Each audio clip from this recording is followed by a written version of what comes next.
Everybody. I want to introduce this page. This is just an intro video. So why the Psalms of David? There are a lot of people in the world right now who are really literally struggling, myself included. So I'm not preaching to the choir here.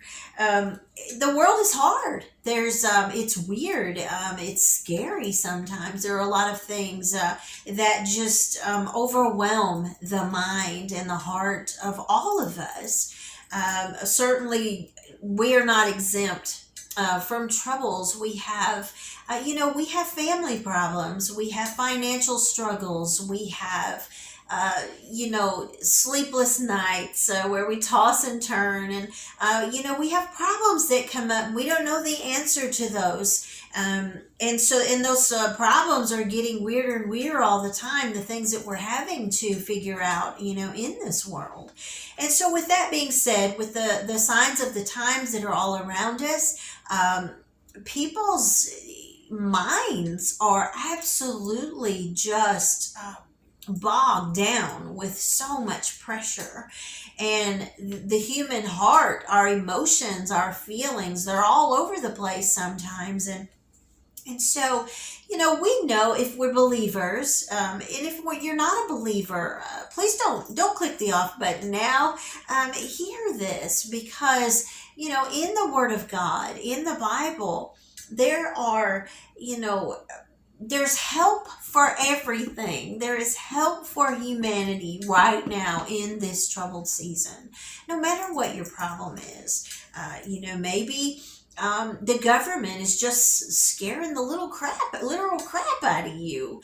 I get it. It's very strange what's going on. These wars, rumors of wars, and all these negotiations and talks and sleight of hand and things like that are going on. I don't understand all of that, and it can be overwhelming. It can be very scary to think that we don't know from one day to the next what's going to happen to us in this world.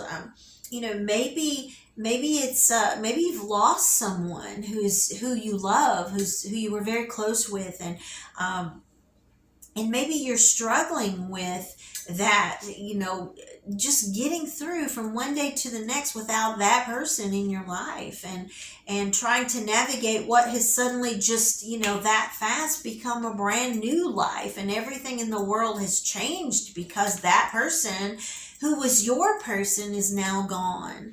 And so maybe that's the issue that you're facing. Maybe that's the problem. Maybe it's maybe it's financial. Maybe it's let's face it, the economy is it's hard now. It's serious.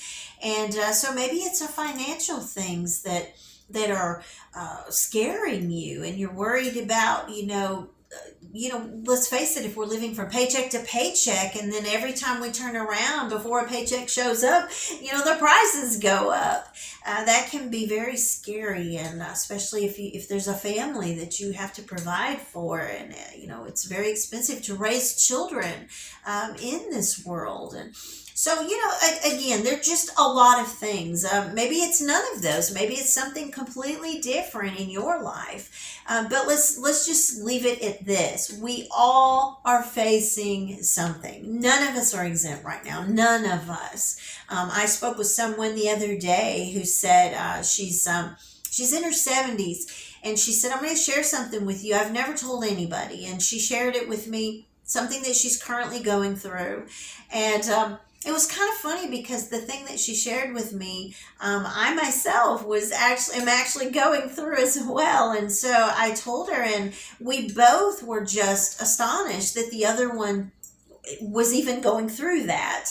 And then we talked about why we had never told each other. And she said she had never told anyone. And I told her, well, there's only like two people I've ever told this. And we talked about how the judgment of people can be very cruel and hard.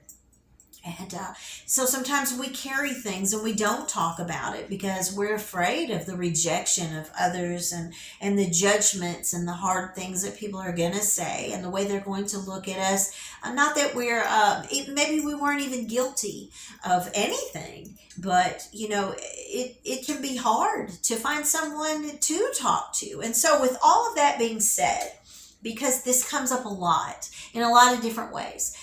This is probably the one subject that Barry and I face more than anything, and that is people are having struggles. And so God just led me to the Psalms. We know that the Psalms, there are many kinds of Psalms. The Psalms are songs or prayers.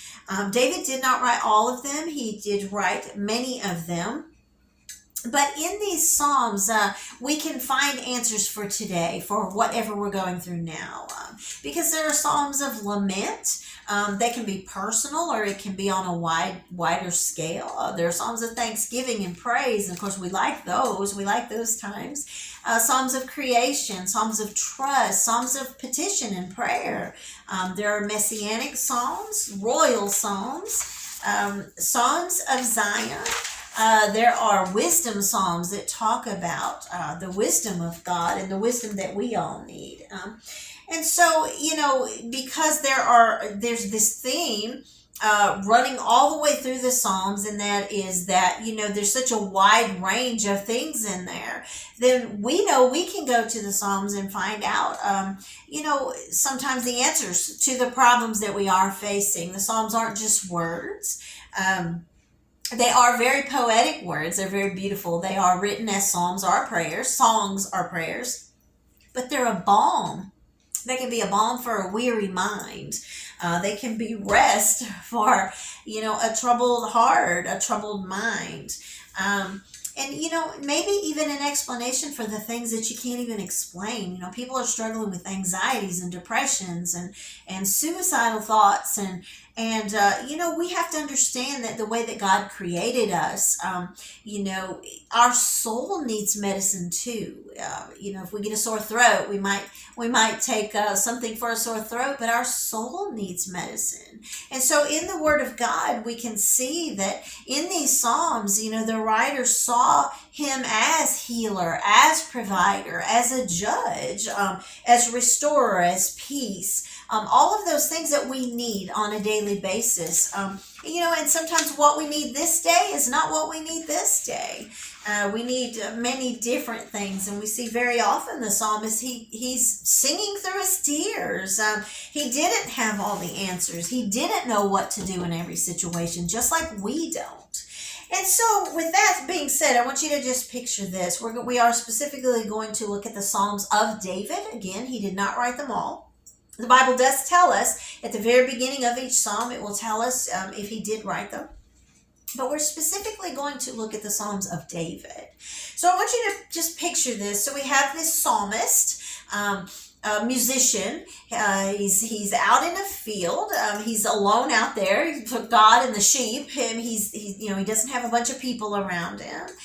He knows his position as a shepherd he's counted very lowly. There's danger all around him, and then all of a sudden he just begins to sing. He's got his head thrown back. Think of the acoustics out in this field. They would be phenomenal. There's just no shame. He has no audience but God, and he just begins to pour his heart out to God. That is the psalmist. That is who David is in this moment. There are times in the Psalms where he literally says, this isn't just for me, this is for someone way later down the road. And so he's talking to us. He's saying, when I say my help comes from the Lord, I'm not just saying that for me. He's saying that for us now. Our help comes from the Lord. When he says, you heard the prayer I couldn't even form, he's saying to us, God hears the prayer that you can't even form. Sometimes all we can do is sit and cry. We can't even get the words out. It says that God hears those prayers. And David wanted us to know, God wanted us to know. He inspired these writings so we could know. When the psalmist says, you guard my path and you lead me, he wanted us to know that God is leading us no matter what kind of calamities or dangers are all around us. He wants us to know God will lead you. When he says, you cover me, you keep the stars. How beautiful is that? That, here's this God, his Adonai, who keeps the stars. He literally holds the stars in place. So would he not just hold you and I? He wanted us to know that. He says, you turn my mourning to dancing, and who doesn't need that right now? He says, you'll restore my song. The night can't defeat you. You hear me in the darkness. You never sleep, so I can. You stay close. The moon will not undo my peace. How poetic, how beautiful. I won't bow before my fear. Who of us doesn't need that today? And so if we look at the Psalms of David, we can find hope for our time, for what we're going through, whatever that may be in your life. He pleaded for God's deliverance through these songs, through these prayers. It was very passionate cries for God. And he delighted in knowing that God was going to answer him, no matter what it was he was asking him for. Literally what David was saying to us through these Psalms is, I'm going to make it. He was saying, I'm going to make it. I'm going to make it. I'm going to make it. And he's saying to us, you're going to make it. You're going to make it. You're going to make it. I'm going to make it. And so we're going to break these Psalms down. We're going to go over some of them. We're going to find out, hopefully, some interesting things that we didn't know. I found out some things I didn't know about David. I guess I've known who David was since I was a little girl, but I found out some very interesting things about David that I can apply to my own life now. And so with that being said, we're going to break down the Psalms of David, and we're going to find out how David took advantage of his time between being anointed and being positioned to get himself ready for what God had called him to do. And you and I can do that as well in this day and time. So that being said, the Psalms of David, that will be this page here will be Psalms of David.